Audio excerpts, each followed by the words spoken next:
David, thank you so much for joining me today. Super excited to chat with you. And David, you are a VR and AR expert, co-founder and CTO of multiple XR startups. You're a speaker, and you are creating and sharing the future of immersive technology. So that's what I gathered from all of your socials. You're putting out some really, really incredible stuff on LinkedIn, on Twitter, et cetera. Okay, so we'll start from the top here before diving into the companies that you're currently working on. Tell me about your background. How did you get involved with AR and VR?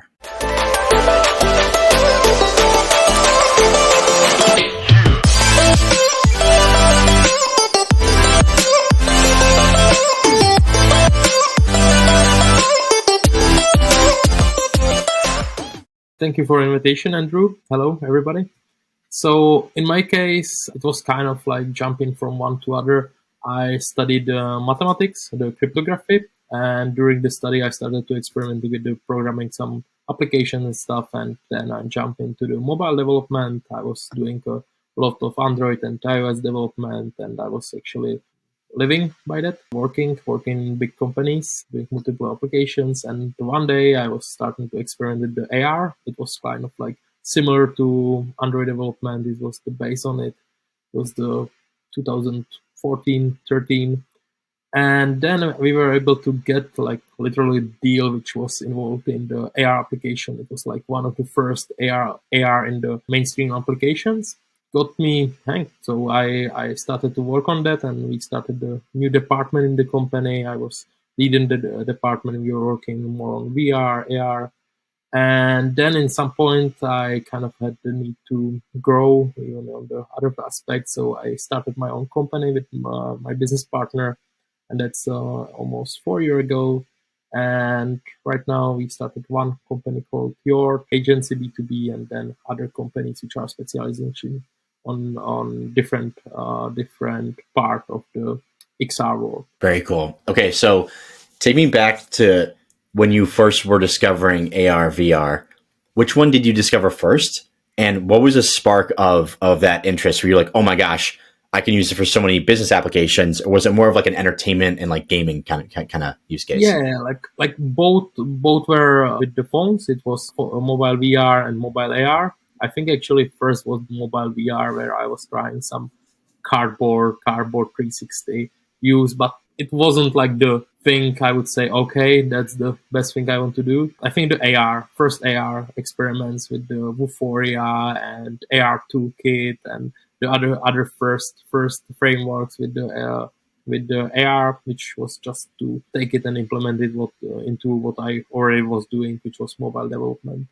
And I really like the image targets, like making alive something from the 2D poster or 2D image. That was the cool stuff, I would say. Very cool. And so for Yord, at what point were you thinking, okay, I want to start my own company involving this technology? And was it Yord first and then Moya, or was it simultaneous? Yeah, like it wasn't like I had these like thinking about starting my own business. I was like thinking about it long, but I didn't have the push to let go everything and jump into it. But then my business partner came, and he was the one who came to me and say, okay, I want to build this company. I need a technical guy who will help me to build it, and I believe it's you. And yeah, I was like, okay, that makes sense. Like, you have the business background. He was working in some Silicon Valley startups. He was working in business and has the really good skills there, and had development and technical skills. So it was like kind of a really good fit. And yeah, I trust him in that, and we jumped into it together and started Yord. And Yord was like really from the start, it was 2 people. We are bootstrapped. We never had external investment. And in 4 years, we made it from 2 people to 35 people. Wow. So in 4 years? Yeah, in 4 years. Wow. We were able to build it from the scratch. It was hard, but it kind of snowballed because like we were getting new clients, better references, and yeah, we got there. So first was the org, then actually it wasn't the Moya, but then was the project called Mainware, which we did a joint venture with one manufacturer here in in Czech Republic, and we were actually creating the application for augmented reality maintenance and smart maintenance, digital maintenance, how to process these things, how to teach the maintenance guys and everything. And then like we started also the Moya, and Moya was more like it was sparked by interest from our clients because like there was this metaverse and everything 2021 and stuff, and we are getting a lot of inquiries for okay, we want to join the metaverse, we want to create something in metaverse and stuff. And we were always a little bit skeptical about the metaverse. We were like, okay, here's the hype, but it's still just the hype. It will just settle somehow. But on the other side, it was like a great help for our industry because like there was a lot of external interest. So we started to creating Moya like the tool which will kind of fulfill these needs of our clients because like there was like okay, we have this collection and we want to sell it in metaverse, or we want to do this presentation in metaverse. And the problem with this is that if you are not like the top tier brand, like if you are not Gucci or if you are not Ford or something, most of these big metaverses will not even like lose time with you. They will say, okay, you can go with this process. But if you are Gucci and you will say, okay, I want to do this fashion show in Decentraland or in Horizon or whatever, they will say, okay, that's interesting. And that's how they talk. But if you are a smaller or mid-size brand, it's much harder for you because usually you don't have the specific type of people on your board. You cannot invest like building the metaverse team, which will be just doing the research. And there is also about like 200, 300 metaverses, and to find the correct one and work with that, it's hard. And if you do it again, you usually pick just one. You will pick Decentraland, you will pick Sandbox or Somnium or something. You will do this happening, and that's it. And we were thinking like that's not how we want to approach it, and we think there's more to it. And I think if you want to like sell ahead a bigger audience, you need to penetrate multiple metaverses at once, like has this interoperability on your assets and everything. So that was actually the spark of the Moya idea. And we actually created something which is, if you are a car manufacturer and you came to us and say, okay, I want to sell this new model or this concept of the car in the metaverse, we will say, okay, that makes sense. Here are 70 metaverse where you can do it. In this 50 you can drive it, and in this 30 you can mint it as NFT and sell it as NFT. And we literally have these databases and partners on the metaverse side, and we are able to distribute these assets through our network and sell it, and also optimize it and stylize. So we are taking like the data from like cat data or FBX data from the clients, and we are able to transform them, optimize them for these metaverses, and then distribute them. So it's like for them getting much wider reach on the side of the digital assets. So Moya's focused on virtual worlds, and then you have mainframe. I think you said Mainware. mainware. Mainware is focused on more industrial applications, like actually, like can you describe that? Am I, if I'm a, I don't know, car manufacturer, is it telling me put this nut and bolt right here and do XYZ, or how does that work? Yeah, it's a whole ecosystem which works like it really grow from the. It's like 3 years of development right now in the mainware, and it's about like it has multiple targets on the company. One of them is to digitize the maintenance, so every maintenance guy has through the device see the machine, and in augmented reality it can tell him, okay, here's the problem, or here's the some data wrong, or if there's something wrong, here's how you fix it, here's how you change this belt, here's how you do safety measures or like regular maintenance. And also it tracks all these data and helps to like really have these like guarantees that that this maintenance really happened, how it happened, who did it, and that's it. Cool. So can you give me a like a concrete example of something that, and maybe it's proprietary, maybe you can't talk about it, but can you actually describe like the actual process? Like, okay, I'm putting I'm putting new oil in this car engine, therefore on the system it shows that this car has new oil and it's totally ready on that front. Is that kind of how? We are also working with the products like car, but more focus on assembly line of the car, like this machine, how it's done, because like the our partner is creating these machines, so it's our like closest thing. And the thing is that it's like open book. Like if they are delivering the new machine, they already create a lot of these tutorials, these regular maintenance and everything. But the thing is that it's open system and anybody can create and save their knowledge. So the thing is with the maintenance is that like I think like 50% of the maintenance guys here in Europe will be in retirement in next 5 years, Wow. because it's like really the hole in the system. Like nobody wants, the young people don't want to go into the maintenance, so you need to create it as easy as possible to enter these. And also the new technologies are the things which can like lure the younger people to the field, because you are working with not just with the oil and everything, but you are having the technology which helps you to be effective and work with it. So regulate means like there could be a guy who is working there for 30, 40 years and he has his know-how, but it's super hard to pass it on somebody else.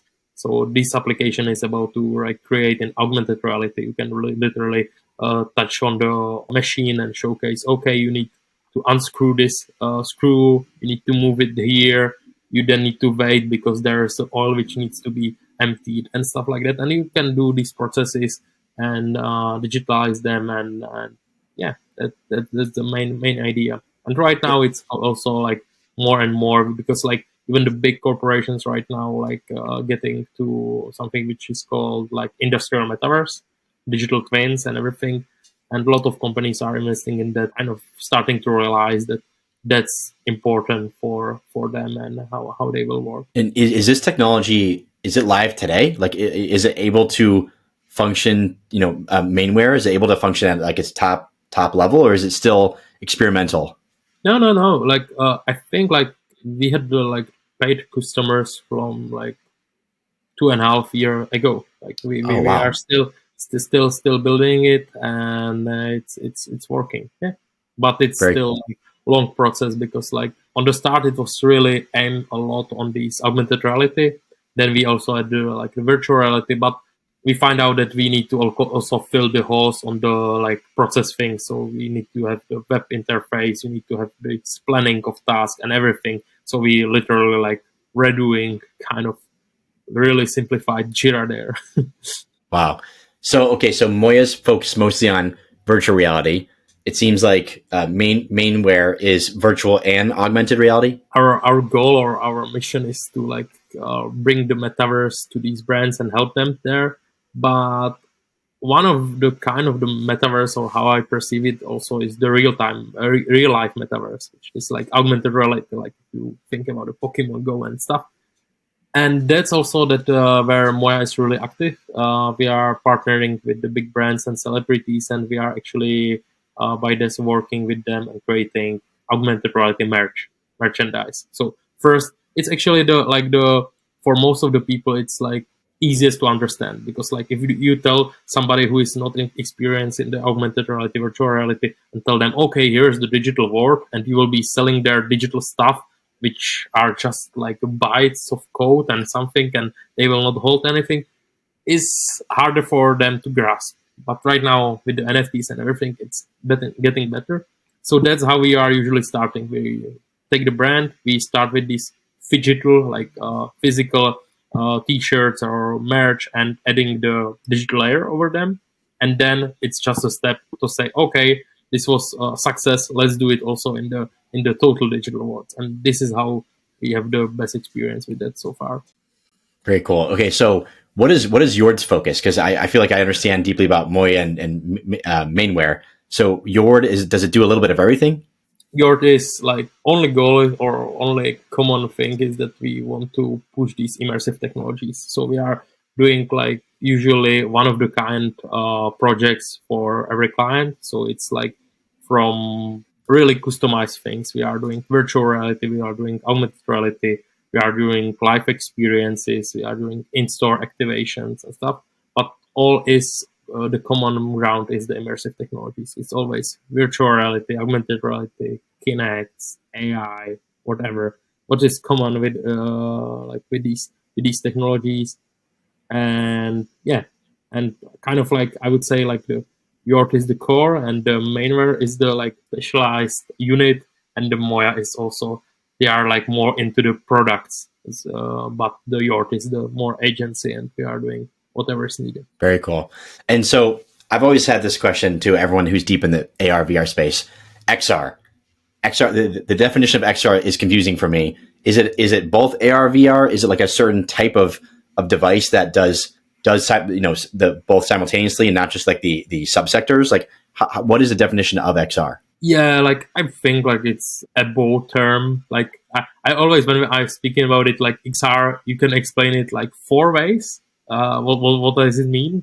Like you can take X like cross reality, and it's cover everything, or you can take X like the variable, and it's like variable, and you can put the V there, M there, A there, or it's like extended extended reality. But in general, I think it's just a term to not write every time VR, AR, MR, or SR. How the Apple one time they called it simulated reality. Right now they also change it into something. I wrote article about the June event, and there was some like crazy term. I don't remember, but it wasn't neither of these. So it's kind of like a marketing term similar to metaverse. Yeah, like right now it's hard because like nobody really wants to use metaverse. Nobody wants to Totally. right now use the NFTs. It's like digital words, digital assets, Digital collectible for digital sure. collectible. Because like the hype was really good on these parts to get the attention, but it got caught up with a lot of these, like I would say, trend surfers. That's like these, like okay, right now the blockchain is the thing, or cryptocurrencies are things, and I'm the cryptocurrency expert. I'm doing this, and it's a hype. Everything is growing. Everybody is like, okay, that this will be the best thing ever, and they are adding like the proposed things it should have or it should know. But then you get to the real thing, and everything falls, and every person who left their money will hate that thing. So that's hard. And the same was with the NFTs, and the same was with the metaverse. And I don't want to be that guy, but I think in some way it will be the same with the AI. Wow. Okay. So tell me about your business pre 2021, during 2021, and then now after. Because I would imagine it's like a big kind of up and then down. But I would want to hear. Yeah, like I would say we were really able to kind of ignore it. We are growing like really in good pace. I would say stable pace. And the thing with the metaverse and COVID and everything, what happened there, it was kind of like balance. Like if there was the COVID, everybody was like dropping these, I would say, expendable parts of their business, which was usually the VR. Like everybody was like, okay, VR, we can drop it. We need right now focus on keeping company alive and everything. And on the other side, there was like a lot of needs from side. Okay, we cannot do this in real. We need to do it in virtual worlds. So I would say it was kind of balanced, like the cuts and growth on that part. I still think like this metaverse will kind of go even slightly lower in the next half year or year, because there's still a lot of companies which are living from the investors' money which they raised on the mid 2022 or something, and they will be closing up half year, 1 year, because they will not be able to raise the another rounds. So I think that will be the bottom of these trends. But yeah, like in our opinion, we were always able to kind of like we were always focusing on the Western market. We are like our main offices, development offices are in Prague. We have also offices in London and New York. And actually, our business is happening mostly in US, UK, and Middle East. That's are the three parts of the world where we are focusing our business. But on the other side, like the development is here in Prague is really great center of the gaming. Really big gaming studios started here, and there's like really quality developers.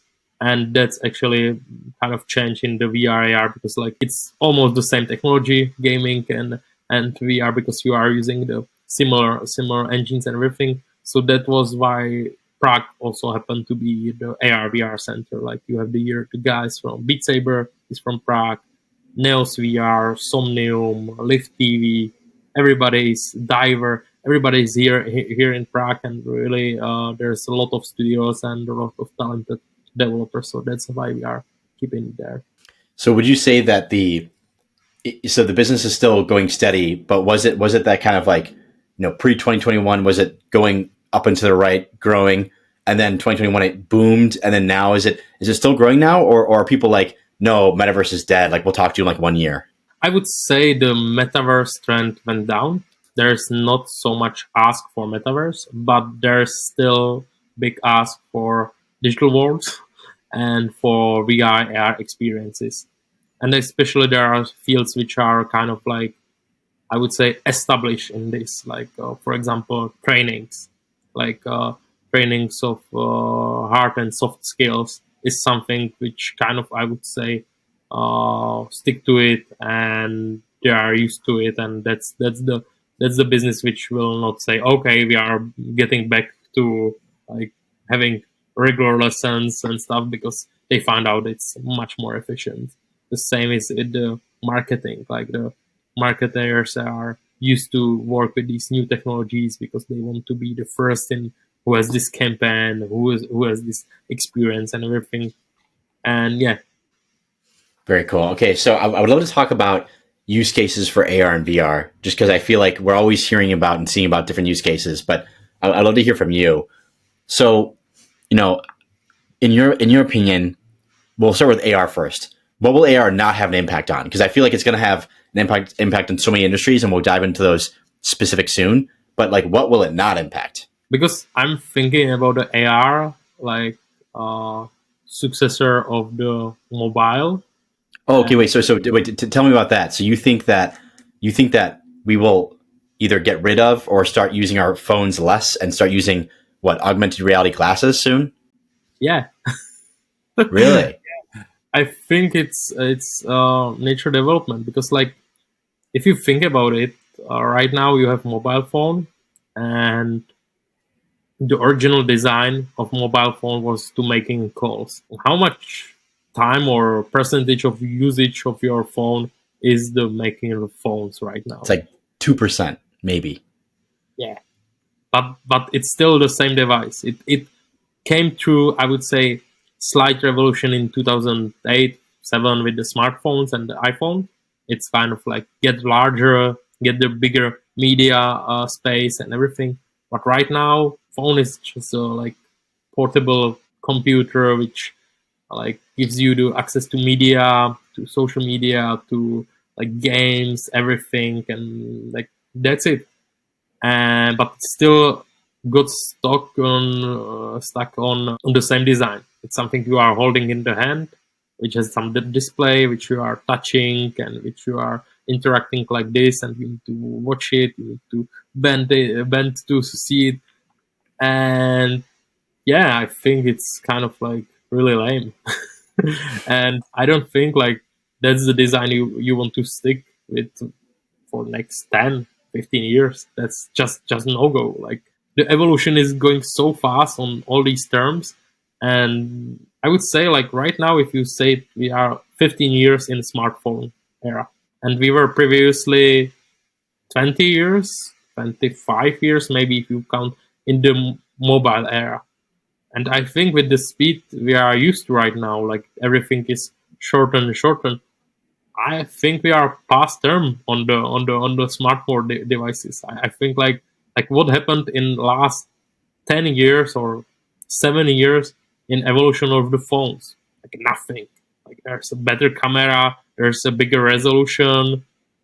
They are playing around with some folding phones and stuff, but that's rubbish. Like that's nothing. That's like even the guys who is right now creating the folding phones, they know that's just a nice thing to have. Like, yeah, we will do 2, 3 of them. Maybe we will then add it to every phone, but still it will be the same small phone.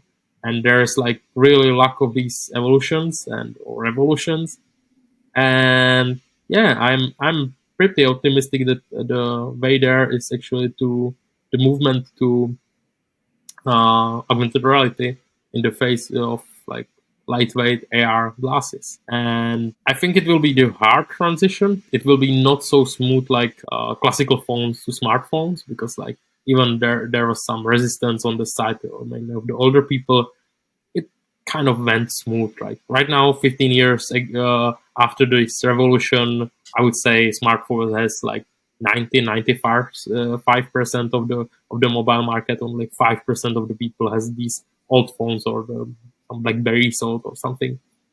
So I think this transition to AR will be much slower, and adoption rate will be much lower, I think. But it's still there, and to be honest, I'm not like the Apple fanboy. I use their devices, but mainly for development, because you need to have them if you want to develop for them.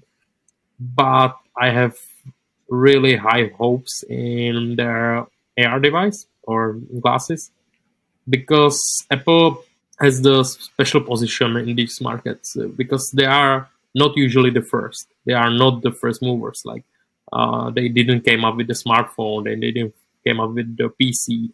But when they came to the ready market, and they came with the ready product. And most important, they were ready to adjust the behavior of their customers.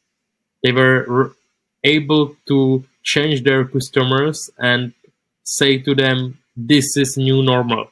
You will, from now on, you will be wearing wireless headphones. Like that's crazy. If you would think about it 7 years ago, that some like C-level manager would have the wireless headphones, that's just crazy. Like who would wear headphones? Because back then it was like kind of weird geeky things, and they were able to do it a new normal. They were able to do it fashion accessory, and that's where I have hopes. I will see if I'm right, but I have really high hopes in these devices. I don't think if it will be the first generation of it or the third or fifth, which will do it. They have this power, and they also can adjust their competitors, because like everybody will start to copying them. If you will be having successful XR glasses from Apple, there will be 5 of them in Lenovo, Samsung, anything, Xiaomi, and everybody will try to like replicate the success, and also they will jump on this evolution or revolution of the phones. Amazing. Okay, so when are these Apple AR glasses supposed to come out? I remember I was writing my thesis 7 years ago. I was writing about them there, that there's the rumors there should Oh be, man. and it's like every year it postponed. But in last 14 days there was a lot of rumors, and it almost like confirmed that on the 5th of June there should be the event, WDC, and there should be announcement of these devices. But nobody still knows if it will be like really lightweight glasses with just a computation unit on your phone, or if there will be some extra remote computation unit, or if it will be inside of it. It's still a lot of rumors, no facts. I could be totally wrong here, but I feel like the adoption of these glasses, if they're good, obviously, it has to grow very quickly in order to reach that uncool factor. Because if it stays this small little thing that only like these weird people are wearing, then most other people are going to say, "Oh, those are like that's so gross. It's not cool." So I don't know. I'm like kind of nervous that maybe Apple does release them, and it's only a small subset of people that are wearing them, and other people are like, "Nah, it's just too much." That's what happened with the Google glasses. Google Right. glasses were too early, and it wasn't really like AR. It was assisted display. It was just a non-contextual display which didn't take in account what you see, but they just take into account what you tell them, and it was kind of like Siri with the display on. And a lot of people started to call them actually glassos, like Glassos? glassos, like Azos, but with the glass. Even so, Apple and Google are both technological giants. They are so different. They have different approaches, and they have their niches where they excel and where they don't. And I think like these release of the new hardwares and everything, that's where Google is totally hopeless, like compared to Apple or even other competitors, because like they don't know how to do it. They don't know how to challenge their user base, or it's maybe because their user base is kind of different. Like I would say, Pixel users are usually more geeky than Apple users. So maybe they are hard to influence or harder to influence. I don't know, but the adaptation and everything really depends. But Tim Cook and Apple made a giant bet on the XR and AR, or in general. I think even bigger than the Meta itself. But they have different approach. They don't want to kind of iterate on the users and test it and get small revenues from some first generation, second generation. They keep it under the hood, and they work for more years on it, and hopefully it will pay off. I have some thoughts that when Apple or whoever launches a successful AR glasses device, that will essentially spawn like a multi-billion-dollar market from that, because all these developers will say, "Oh my gosh, now there's a developer platform that has in the hands of millions of users. There's now millions of app ideas I can create." Do you think that as well, or do you think it's going to be there's so few AR VR developers out there that it's going to stay pretty niche for the next few years, even if there is a great product launch? Yeah, like I actually think that the evolution will happen on all sides, because like I remember there was like there was web development companies all around the world, and around 2010 they started to making their own mobile development departments, and some of them are totally transition. And also there was like solely companies which started like just the mobile development, and right now we are in this similar space where we are like solely XR development company, but there are still a lot of these mobile or web development company which started their own XR departments or metaverse departments. I don't think it will be like transition that everybody will working only on XR, because like not everybody switch from web to mobile. There are still webs. There will be always the mobile applications. But the thing is that if there will be any development at all with all the AI and generation and stuff, because I'm more lean to like the Web 3.0 idea about how the next generation of the technologies will work, and I think it's the whole ecosystem. Because like if you think about it, when we were starting the internet or intranet, it was like interface was the desktop, the programs were running, and you were communicating over the LAN or some local networks usually. Then the web came, and you had the browsers. That was your interface. Some Internet Explorer. It was running on websites, like some static websites, and it was hosted on servers. Then you are in the Web 2, where we are right now, and that's like most of the traffic on the internet is happening on mobile devices. That's the interface of the future, I would say, or right now current. Then the logic moved into the application, Google Maps, Facebook, Instagram, whatever. And data are right now flowing through clouds and like clusters of servers. And the thing is that the Web 3.0, there's evolution on all these parts like interface, logic, and data. And the interface will evolve, or I think, or I hope, will evolve in the XR. It's like you want to have the more immersive way how to communicate.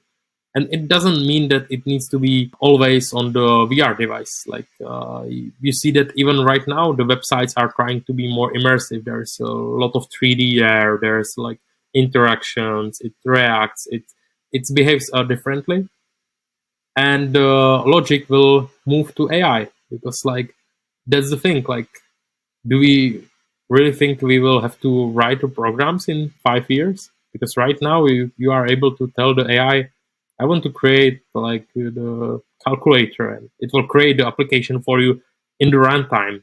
The applications can be dynamic, decentralized, and in some moment it will be okay. I am wearing my glasses and I want to be on the beach. I want to have there two coconuts, and I want to monkey to jump over the palm tree, and that's it. It will generate the 3D for you, and you will say okay, and I right now want to have here some gamification, and I want to hit the coconuts in the music and count the score. And you can create this, or you will tell, give me some ideas, or somebody else will tell, okay, this is my idea, and they will, in one sentence, describe the program, and you will say, oh, this is good. I want to load it up too, and that's it. Like, if this is the future, we'll see. And then there's also the data layer, which is going more into decentralization with the blockchain and everything. But there, it depends. I don't think like the decentralized society or the decentralized like applications are the thing, or are even possible in some way. But definitely, blockchain will be helpful for owning your own data, and even selling your own data. You want to be able to sell your cookies or your personal data, because right now most of the people are giving them away for free. Totally. Okay. I want to bring it back to the AR use cases. So my thought process here is like, I'll name like an industry or a subsector and then give me some sort of use case. So like, I'll say sports, and then you'll say, oh, augmented reality can be used for sports for like this specific use case. Just because I want to make it more real, because I always hear like, oh, it's going to change everything, which I agree, but it's like, I want concrete, right? Okay. So we'll start with sports. How is AR going to impact sports? Yeah, like I'm not really watching a lot of sports, but when I'm watching, my biggest problem is that I don't see the players. I don't know who is who, and that's like crazy. And if you don't have the commentator who will tell you, that's like you can be really lost even in the big stadiums. And I think like there are already use cases. It happened here in Qatar, the championship, that you use your mobile or glasses, and it can recognize the movement of the players. It can tell you, this is the player, this one, he's on the grass for 25 minutes, he shoots 5 times on the goalkeeper, he's this statistics and everything. And you can get these real time like data about the game. But that's just the watching. I think the AR will also allow us to even create the new games, because like the technology always like there are already games which couldn't exist without the technology, which are like there's esports and everything. But with the augmented reality and everything, there could be like really the sports, like sports, like where we will be running, shooting or stuff, and it can happen in real time, and people will see the digital layers over other players, and they can like Counter-Strike in real life, and it will be really about how physical fit you are, or how good aim you are. And we can like really, there will be like new industry of the digital sports or phygital sports which will be happening. That's super cool. Yeah, I actually saw on your LinkedIn, I think it was your LinkedIn or maybe it was your Twitter, but there was a cool company, I think in Czech Republic, that was like, they had the go-karts, and what they did is they put like an AR layer over the track. And so you're driving your go-kart and you're running over like a boost or a rocket, and you can shoot the other players and stop them. Yeah, that's exactly it. I think it wasn't Czech, it was, I think, from Netherlands or somewhere Okay. there. And it's literally, they have a video mapping over the empty hall, and you are driving your car, and it's reacting on what is happening visually. So you can like really play the Mario Kart or any game. Like you are shooting the rockets, and the car can react because they know, okay, I was hit, I will turn off his engine, or I will immobilize him and stuff like that. Yeah, this is definitely cool, and it's already happening. Like, but it's not AR because it's happening with the video mapping. It's not like, True. but yeah, it's cool technology. Yeah, I feel like it's like the very early stages of kind of AR technology, but it's definitely not AR. but that's the same thing. Like you can use it even in skiing. Like you can have the challenging. Like you need to drive these digital tracks, and you don't have to have there like these physical obstacles or physical gates or something like that. You can just drive, and everything will be like evaluated there. Totally. All right, and then fashion. Fashion, fashion is like really one of the best fields for adapting these technologies. Like we were already working with some projects I said I cannot talk about, but there was like really interesting project, because right now the digital fashion and phygital fashion is happening all around the world, and fashion designers are trying to always like top your imagination. When you are seeing some new model, okay, I didn't think about that. And with the digital layers, you can even like lose your ideas and let it go, because like you can have the particles, you can have the anything like there, you can like define the gravity, because like that's the with digital world, so don't need to stick with that.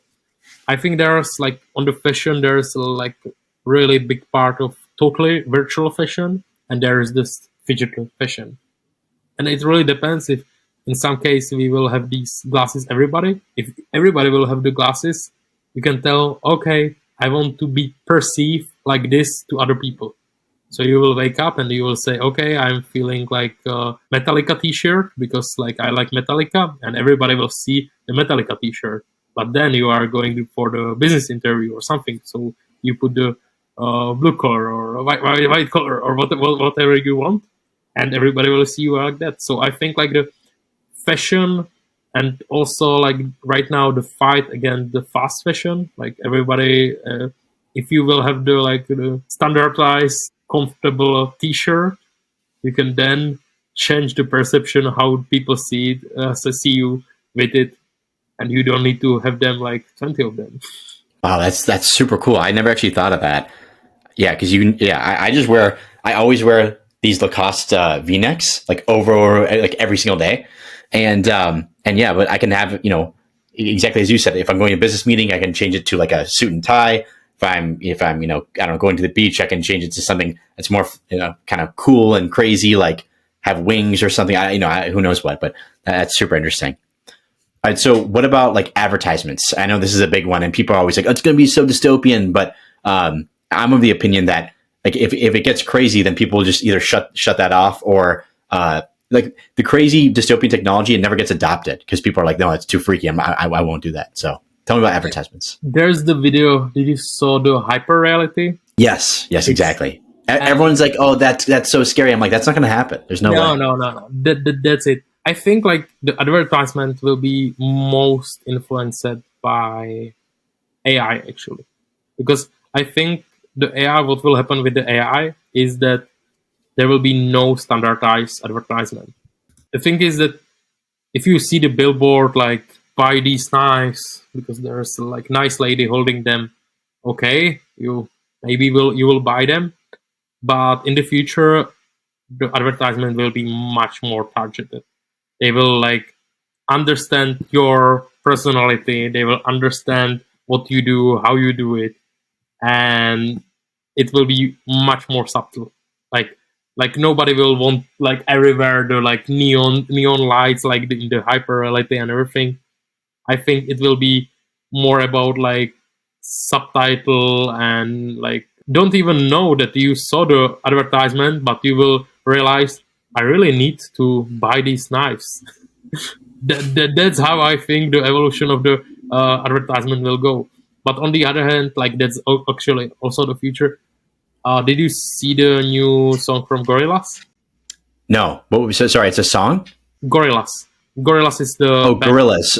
Okay, yeah, I haven't seen it yet. Okay, so definitely check it out. What they did was that they released the song on Times Square and Piccadilly Circus, and it was about that you came there, you put over your phone, and the concert was actually happening everywhere around you, and they literally hijacked all these advertisement spaces which were happening there because they overlaid with their digital layers, and they kind of stole like advertisements placed in worth of millions, maybe for like 20 minutes, and they like let everybody to see it. And that's like really great example of the advertising, because like you don't need to focus on these physical words. Like you are not limited by billboard or size or everything. And that's it. Like I think the AR will help to make it everything more subtle and everything more natural. Like the advertisement will like definitely not be the blinking neon saying buy me, buy me, buy me, because you will just shut it down. Because Right. like I think like there's like also alternative. There will be like, I don't know, Xiaomi glasses or some new like super low cost glasses which will be handed out for free. Like, okay, here is it, and Interesting. it will be full of ads, and you will have to Wow. buy like expensive Apple glasses to get the premium version, or even subscribe to AdBlock or something like that to get the clean word. Wow. That's crazy. All right. So education. Education. Okay, I think like the education is like running really, I would say fast in that. There's already the books for children which are using augmented reality to explain the processes and everything. And I think even this will grow. And again, it goes hand in hand with the AI right now, because like thing is, what we want even learn, if we want to know everything again, or we want to rely more on these like live databases of everything, and we will interact with that. But the we were doing a lot of trainings. Like we were doing application, for example, for CPR training, how to revive somebody, or some other things. I think the education is like really, I would say, now market. It's happening. It's happening all side. It's not really happening too much in the schools, like for the young children. Like there's a lot of like, There's no money in school. yeah, but still there's like teachers which are still, I think even here in Czech there is a lot of teachers which were going to school in 70s or 60s. Mm. So they, for them it's totally different world, and they are trying to adapt, and it's slow, and they're like this process is getting much faster. All right. So tell me about healthcare. Healthcare is really interesting on the side of the, I would say, surgery, because like it's really happening right now. Oh, it's happening now. It's live today. Yeah, like because for the surgery you usually have one try. That's like kind of like no mistake ground. Like there no space for mistakes, and not every time. Like if you think about some like really high level surgery, which is not so common, it's usually that the surgeon itself was trying it 20 times, like just on some maquettes or something, and then he needs to perform it, or he did it twice in his life, and that's like super challenging. But if you can like simulate these environments and really try it with the haptic feedback, really you get the push because you run into the bone, or you really see what's happening there. That's really priceless to get. And like there are two other use cases. One is to have the like röntgen vision, because like you can literally, if you do like scan of the body before the surgery, and you know where exactly are the organs, or where is the bad part of stuff, you can then overlay it during the surgery, and you can like live do the röntgen vision for the surgeon, and he doesn't need to open the whole body. He just need he can work with much smaller space. So that's other thing. Next thing is the remote surgeons, because like it's happening for quite time. Like you have the robots and everything, which are like really capable of performing these tasks, but you need to have this live vision on how it's performing, low latency, see it everything, and that's again where I would say more virtual reality can came. But yeah, Very and cool. that's just surgeons. Then you have the Yeah. therapies and everything, and we were like there was a company which were like doing the trainings, do call it how to use these vents and everything, how to perform the task for nurses. It's like again a really open market. which AR use case are you most excited about personally?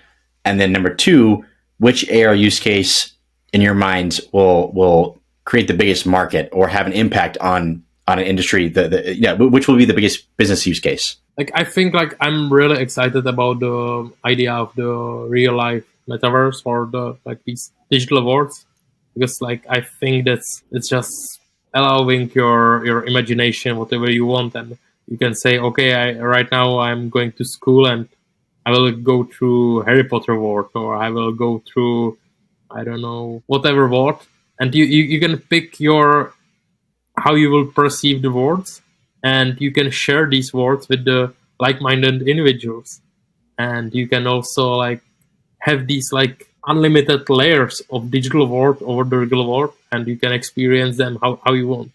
That's kind of what excites me most, and that's why I'm like really putting a lot of my faith in the AR glasses and everything. You'll see, because right now I think the biggest disadvantage of virtual reality and everything is that it's used only on like really rarely. I'm VR developer, tons of glasses and every model possible in the office, and I think I'm really using VR really not so often. Like it's still rare. I'm playing some games, I'm doing some meetings there, but it's still like compared to phone or something, it's still like nothing. And I am hoping this will change. And the technology, or where the technology will change it most, was the second. Which sector do you think will be impacted the most by AR? Like, which is the biggest business use case that people could be potentially focusing on? Yeah, like I think like the gaming and entertainment in general, because like if you think about it, again, it was the connection. Like you are just like a passive watcher of these experience mostly in the movie and everything. But if you will be able to live through your movie or live through your experience and everything with the digital layers, entertainment is the biggest market which will adapt to it. Very cool. All right, that was AR. I want to move over to VR now, and I think AR to me seems a bit more kind of like corporate or business focused, while VR for me, and you tell me if I'm wrong, VR for me is more of a personal, experiential, fun, media entertainment kind of focus. It's less corporate. Is that accurate or is that inaccurate? I was having a few like theories about this during the time I'm working with it, but lately I'm standing that VR is actually just a focus mode of AR. Interesting. AR will be the standard. You want to see the world, you want to be anchored, and if I want to have like deep experience or focus on something, I want to study on the surface of moon, or I want to talk with my friend in some room, we will go into VR. We want to let go the real environment, and we will focus on these digital worlds, and we will go there. So this is how I'm like seeing it right now. Very cool. Okay, so same thing stands with the biggest use cases in VR is going to be mainly gaming, media entertainment. It's going to be those types of use cases. I think in VR it will be mainly gaming. Like that's like for me, because like how I said, like the AR for the gaming means physical activity. There's still a ton of gamers who doesn't want to get up from their chairs or something. So I think that the VR will be mainly the gaming, even more than AR. It's where it has the like, or when this experience you want to live through something, you want to be on Pandora with the avatars or something like that. You want to be totally there and think about it. And I think the VR will be really connected mostly with the haptic feedback. That's where you will be going for VR. If you will be in some chair or we will put some suit or something, that's a VR experience, like focused experience on something you want to live through. AR is more like going out, having normal life, interacting with that. Very cool. Okay, so the big kind of stoppage or blocker for augmented reality adoption has really been some incredible device that we have, like some usable, easy device. But what has been the big blocker for VR? Because I feel like we've had some pretty good hardware for quite some time, and it still is not I have a VR headset. I rarely use it. All of my friends have VR. They rarely use it. But when we do use it, we love it. But it's just not like a common thing. I'd much rather, like, my Xbox is like so much easier. So what has been the big blocker for VR in your mind? I totally agree what you said. Like, I think right now, like, the Quest is on like $500, which is kind of like below average price of the phone or something like that. And so I think the barrier is gone, and there's like still slower adoption. The gaming is the only thing which is keeping it underwater, I would say. I think, like, in my case, I don't know if I can compare it, but I have a PlayStation 5, and I think I am using it even lower rate than the VR. It's like when I bought it, I played some games, I was trying something, playing okay, then I rarely play. Even if it's under the TV, you see it every day. You came into your living room, and I think that's it. Because, like, if the phones would be only for gaming, I don't think we would use them also like this. Interesting. Okay, so you think that we need VR devices that have way more applications versus just gaming? I think more audience and more thing to do there, and more like if it would be standard to work in VR glasses, if they will be comfortable enough to really do this. But still, it's more AR. I really think that VR possibilities are only in the things I described, like focus mode. And we kind of like, I think we are on the 50-60 percentage of the capacity of the VR glasses or the focus mode, but we are on the 2 or 5% of the real life experience where we can live through it and use it for other experience. Interesting. Okay, very cool. So everyone's talking about AI, of course. The past few years has been an AI like invasion. How is AI impacting your business specifically, and how will AI impact, we'll call it like immersive technology? Yeah, like how I said, like I think it's really complementary. Like AR, VR is the hardware or interface, and AI will be the logic behind it. And yeah, it's impacting a lot. Like we are just yesterday, we had the meeting about the AI in our company, and we were like everybody were showcasing what they are doing with ChatGPT, Midjourney, some text to 3D experiments, and everything. And it's really, really big thing. And I think the AI will in general like democratize the programming and access to creation. So right now, if like you have a great idea for a game, like I'm I'm part of like a lot of groups with the gaming and VR on the Facebook and other Discords and stuff. And there's always like the guy who can, okay, I have a really great idea about the game. It's a perfect. I have lore, everything, and I just need some guy who will program it, everything, and we can split it. And everybody will like it's like a running joke, because like every time there's some guy who comes like this, and every programmer is like, yeah, so I will do like 99% of work, and we will split the thing. But the thing is, I think in 2-3 years the guy will not need the programmers. He will just say his lore, he will say his idea, he will say the mechanics he think, and he will be able to put it together with some AI tools. And that's, I think, like kind of cool. Yeah, no, it's incredible. Like the pace of iteration in AI is wild, and the applicability. It's like it can help you with your spreadsheet. It can help you with your emails. It can help you develop a game. And so I think it's very, very exciting. All right, so we're coming close on time here. Thank you for extending. The metaverse. What is the metaverse? We've been hearing that term for a while. It's no longer cool. What are your thoughts? Somebody would tell that I should have like really clear opinion on that, but I'm still like, there's like digital wars. Somebody talks about metaverse like digital wars, but since there is no oasis, there is no Ready Player One world where everybody would move. There's like hundreds of words. I'm calling it more like meta spaces. It's like I would say it's an evolution of social networks, because right now like you have the Twitter, LinkedIn, Instagram. You will have Sandbox, Decentraland, Somnium, and then you will have these digital boards or digital platforms where you will be connecting with the specific kind of people or your friends. So I'm more when I know that somebody is like against it, but I'm more saying like, or I'm more on comparing it with Web3 itself, Web 3.0. Like it's the whole like the evolution of the perception of the worlds and digital evolution of the internet.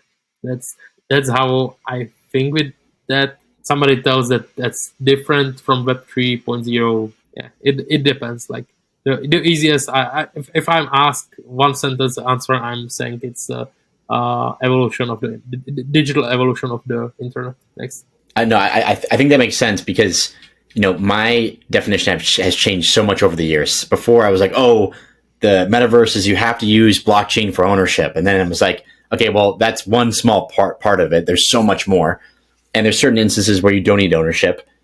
So it's like blockchain's not always necessary. And now basically what I've settled on is like the experiential internet, an internet you can kind of actually experience and that's more real. But even that for me is like doesn't catch everything, right? So there's so much more to it. But so do you think is the metaverse real? Is the trend of the metaverse a real thing, or is it just like a pure hypey kind of bullshit? Yeah, I think like the metaverse, how most of the people think about it, is just a trend. But the metaverse, how I perceive it or how the like community perceive it, is something which will be there. That makes sense. So the people that are working on it know it's real and define it in a different way than most people that are not working on it, that are just observers.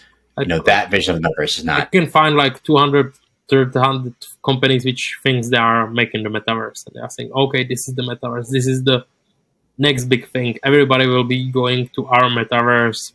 We are the one. Like Totally. that's like the Facebook. Like that's actually interesting because in some parts of Asia, for most of the people, there is a synonym between internet and Facebook because they are using only the Facebook. That's their connection to internet. And Wow. that's actually how I can see like in some parts, like for somebody will be like, if you will go into some, I don't know, Central Africa, and you will where there's no internet coverage, and you will newly create the internet coverage, and first application which will be on every phone will be your metaverse. You will be the internet for them. Why I'm thinking it's more about the like internet evolution is because the internet or the metaverse is the connection between these worlds. Like these metaverses are evolution of social networks or websites. These are the centers or where you will be talking with them. It's not like the center itself. Like they don't exist if you are not in the internet. Amazing. All right, David, are you ready for the closing questions? Okay. All right. What are you bearish on? I think like the blockchain itself, like the decentralization. Really? Okay. Tell me more. Like I don't think like the decentralization is possible right now in this case. Like I think there was decentralization of the internet or try for it, and it was like 15, 20 years ago with the Pirate Bay. That was the decentralization. But how the decentralization right now is perceived, and it's funny how decentralization is actually pushed by big corporates and stuff. It's like, okay, we want to give you some decentralization, but we will control the centralized mechanism. So I think like the decentralization itself, I don't know if it's even possible to do in this market and mindsets. Would you say Ethereum is decentralized? It was, I would say, It was. in the moment it stopped minting, Proof of work. mining. The funny thing is that somebody told me that apes, like bored apes, are decentralized. I said, okay, how it can be decentralized that somebody stole somebody the ape and they just banned him? That's not decentralization. If you can like just one guy or the they decided that this was stolen, so we are banning it, and it was like one central operation. That's not decentralization. Yeah. Well, so it was like OpenSea or a big exchange would like flag, be like, this was stolen. So it hurts the value of it. But in theory, it still is like decentralized. You can't take it back. Apes are like mainly like community, and they are hosting these events and everything, and they like, yeah. No, totally. The Bored Ape is a IP that's owned by Yuga Labs, which is a centralized company. So I see what you mean there. All right. Wow. So great take. What are you bullish on? And you can't say like your company, of course, which you're very bullish on, but like anything besides like your company. Right now, AI, I would say. AI. Nice. Very cool. Anything specific, like any specific use case, or just like broadly the whole movement? Like, I think this generation of the words and everything, and I would say change of the whole industry on the programming and creation, how the creation will happen. That's something that will change. I don't think it will be like, I don't know, because like I just saw the difference between version 1 of Midjourney and version 5 Midjourney, and it was 1 year, and it changed so much. It's crazy. And right now I saw like the version 1 of some text to video, and it was similar to version 1 of the Midjourney. And I'm saying, okay, where will be the text to video in 1 year or 2 years? And where will be the text to 3D, text to game, or text to experience? Love it. All right. What is the best piece of advice you've ever received? Just go for it. That's that's it. If you want something, go for it. Like do everything to reach the goal. And yeah, I think that's amazing, because I think a lot of people are kind of scared about consequences of either like looking funny or just like not failing in a certain task. And I love that simple kind of advice right there, which is just go for it. Like you just try it. The worst that can happen is it doesn't work out, and you can try again, right? So very cool. All right, last question. What motivates you? hunger for knowledge, I would say. I love to learn new things. I'm in the phase that I like fix on some things, and I try to learn so much about it. The same with this AI. I totally hate how people can like after one day put the AI expert on their resume, but this is how the evolution goes, and I think there will be a lot of new knowledge, and I like to get it, and yeah, that's it. Amazing. Amazing, David. Thank you so much for coming on. It was an absolute blast. If people wanted to find out more about yourself and find out more about your companies, what channel should they go to? Yeah, like lately I'm really active on LinkedIn, but also the yorkstudio.com, you can check it out. Also, if you want to meet, I will be on conference we are co-hosting in June. It will be 7 on June in Prague. It was Metaverse Festival Prague, so check it out and we can meet there, and I will be having talk there, and other experts from different fields will be there. Incredible. Awesome. Thank you so much, David. Appreciate it. Okay, cool. Thank you. See you. Bye.